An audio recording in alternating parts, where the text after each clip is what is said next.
The Legend of Zelda The Wind Waker was released back in 2003 on the Nintendo GameCube and has given me lots of good memories. Fast forward to 2013, Nintendo made a remake of the game, making the game in HD and used the feedback of the community by adding new mechanics that can help or challenge the player. And a big improvement they added was reducing the time spent on areas to make the player wait less. My name is Quincy and I'm going to talk about my favorite The Legend of Zelda video game, The Wind Waker.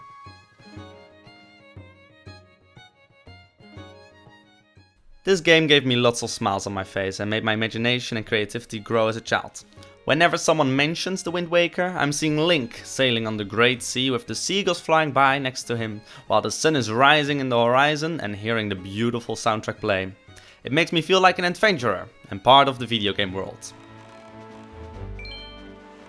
The Wind Waker is an open world action adventure with role-playing elements. It is a three-dimensional, colorful, cartoonish looking single-player game from a third-person perspective. You play as a young boy named Link, lives on Outset Island, where boys dress in green like the hero of time when they come of age. The game is just like the other Zelda games, very fantasy-like. In this one, boats, trees, animals and magic stones can speak, fairies exist, elixirs potions you can drink and magic power you can use for magical things. Also, wind gods will give you a visit and enemies look like mutated animals, jelly blobs and living organisms or objects. The game starts with an introduction animation of the story from the previous The Legend of Zelda games until the present.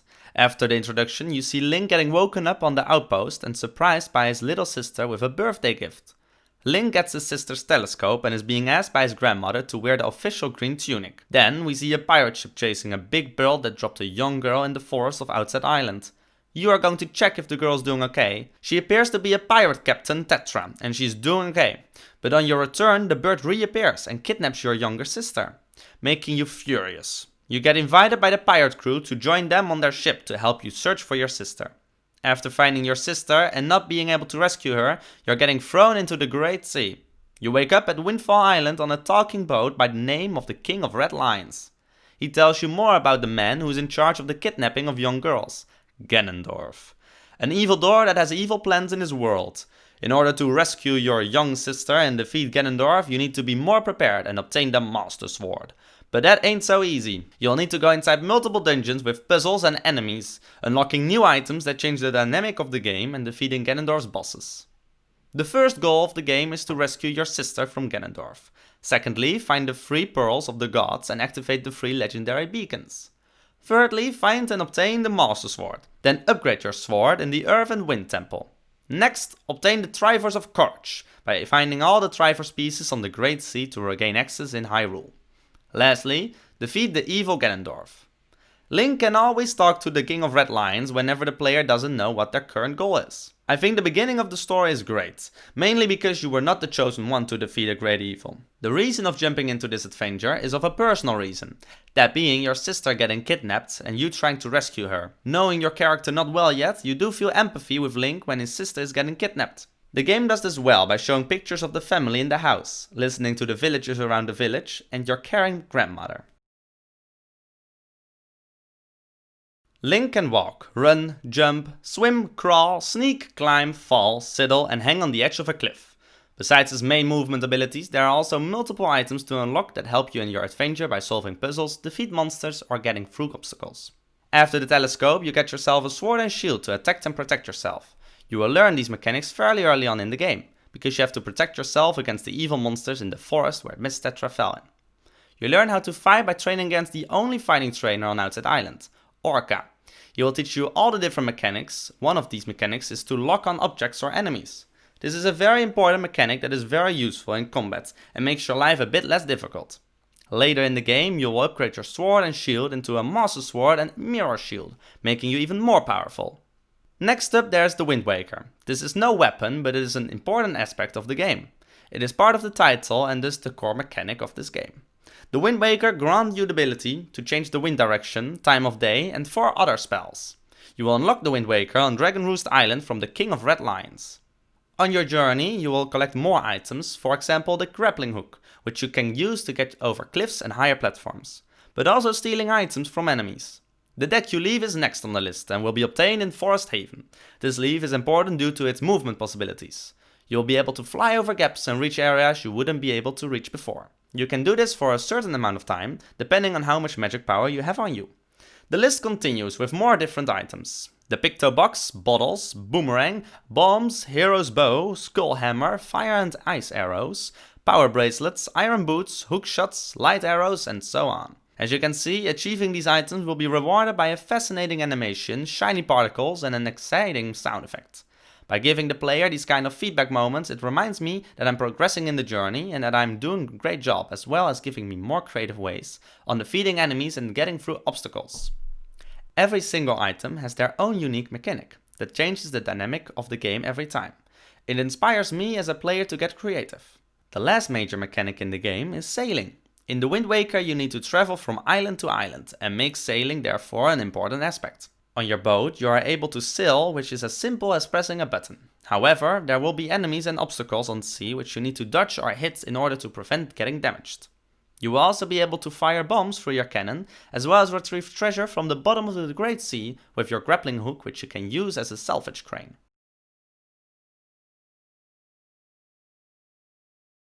I've already shortly talked about the feedback that the game gives you after achieving items from a treasure chest. But there are even more major but also minor feedback moments in the game.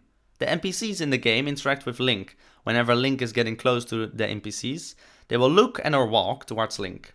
Not only NPCs, also enemies will try to attack Link by using different attacks. You'll be able to detect which attack the enemy is doing due to its animation or sound cue. Speaking of fighting, when you're close to or fighting against an enemy, the music changes in a more upbeat tempo, which will indicate that you're in combat. Every enemy has its own sound and attack, making them different and interesting to fight against. By locking on an enemy and facing them in front, they will try to attack you. When this happens, a flashing indicator of the attack button appears on the screen, which indicates that you can use a special attack. This is another feedback moment that helps the player in defeating the enemy. When defeating an enemy, the enemy will go up in smoke and drop a monster item, rupees, or a crystal orb containing monster items and rupees. You can collect these monster items and rupees to brew elixir potions, buy products in shops, or use them for side quests. A minor detail that I personally really like is that the monster item is no longer equipped after stealing it with the grappling hook. Another feedback moment is stunning the enemy. When hitting the enemy with a boomerang, sparkling stars appear on their head indicating that they're stunned for a short amount of time. On the other hand, when you get hit by an enemy, Link will fall on the ground and lose health. When Link is very low on health, the health bar will have a pulse effect. There will be a constant sound cue that you are low on health and Link will look exhausted. Even though these feedback moments are tiny details, they add to the whole experience.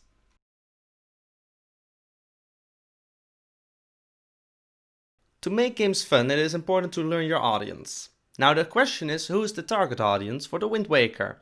I have used the new zoo personas to determine which persona would fit playing the game. I came up with a couple. First, the Ultimate Gamer. The Ultimate Gamer is the gamer that knows everything about the game and has enough income to get it. I chose this one because I know friends and family that know everything about the game and collect all kind of merchandise. Next up is the All-Round Enthusiast. This player base is similar to the Ultimate Gamer, the only difference being that the All-Round Gamer is less competitive. I'll put myself in this player base. Lastly, there's the Popcorn Gamer, which is the gamer that watches content online of someone playing the game. I myself have streamed the game on Twitch and got people watching me play the game, so I can confirm that this is the case. Also, speedrunners like to share their performance online and people tend to watch that too. The Legend of Zelda The Wind Waker is focused on the sailing and exploring of the world. So it is no surprise that explorers in the Richard Bartle's Players Type framework will enjoy this game. The game doesn't have specific achievements, but it does have quests and mechanics to unlock in the game. Nintendo also added a new feature in the HD version for the socializers. You can share letters and content in-game throughout the online cloud to players who have turned on the Tinkles Bottles feature. You could give players tips on how to continue or give a laugh by sharing funny pictures. On another note, there are players who speedrun the game, which means they try to complete the game as fast as possible. These kind of players fit well in the Achievers on the Bartle's Players Type framework. The 8 kinds of fun is a taxonomy to categorize the different kinds of fun. If I look at the Wind Waker, one type of fun that really stands out is fantasy. Earlier on, I already said that there are mutated animals, fairies, and magical power. These are all part of this fantasy world of The Legend of Zelda that can be seen as a kind of fun. I would also say that discovery is a kind of fun that would fit in the Wind Waker. Discovering new islands on the map, new enemies to defeat, and new items to use is fun for me. Lastly, I think that there is a small amount of submission in the game. When I was playing the game as a child, I was fully focused on the game and it felt like I was losing track of time in the real world. These three kinds of fun are what I get from playing this game. The Octalysis framework is a framework that helps us keep developing. In this framework there are 8 core drives. From the list of core drives, I would say that development and accomplishment has a role in the game. Throughout the game, the player makes progress and gets the feeling it is achieving victories. The game does this by upgrading your items and capacity of the amount of items you can carry, as well as adding more hearts on your health bar. Next up, I feel like empowerment of creativity and feedback is seen in the game. By unlocking new items, you can approach obstacles and enemies differently, therefore inviting you to get creative in your way of approaching them. Ownership and possession is another core drive that I can spot in the game. I can see that players try to get all the treasure chests that are hidden in the dungeons and sea. Also possessing all the heart containers and bottles will make you feel like a real completionist. I wouldn't say that unpredictability and curiosity is a core drive that you see in the Wind Waker. There is one plot twist where it turns out that Miss Tetra is Princess Zelda all along. But apart from that, I wouldn't say that there's more going on in that core drive. Lastly, I wouldn't say that loss and avoidance is seen in the Wind Waker either. You can't really lose something of high value in the game. There is one moment in the beginning where you will have to sneak your way in the Forsaken Fortress, because you lost your sword on your way getting launched to the island. You keep everything else safe in your pockets though. The last taxonomy we are looking at is Jesse Shell's taxonomy. Jesse Shell tries to identify the game with space, objects, attributes, states, actions, rules, skills and chants. The space in the Wind Waker is already set and is the same for every player. The game contains of a 7x7 grid on the Great Sea and you can't get out of that grid. You are in a discrete space. The objects in the game are Link, all NPCs and the items you get. Link and all NPCs has a size, speed, appearance, sound, facial expression and more. The items in the game are all different in use, result, color and usefulness. Link and the monsters have different states. Whenever Link is low on health, his body will have a red color pulse and an exhausted expression indicating that he's low on health. Some monsters will have different states, especially the boss battles.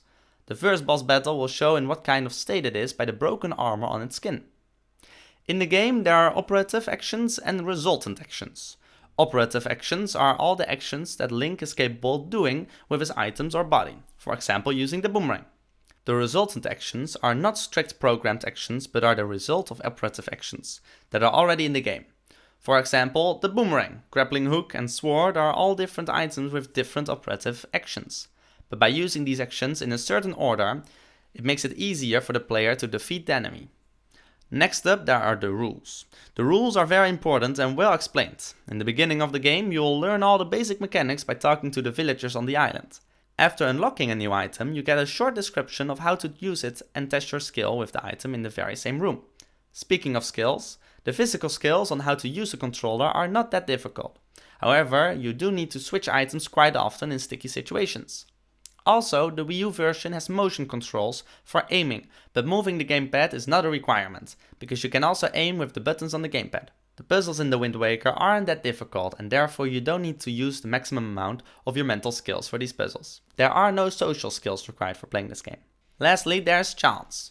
In the game you have a main quest that you need to do in order to complete the game.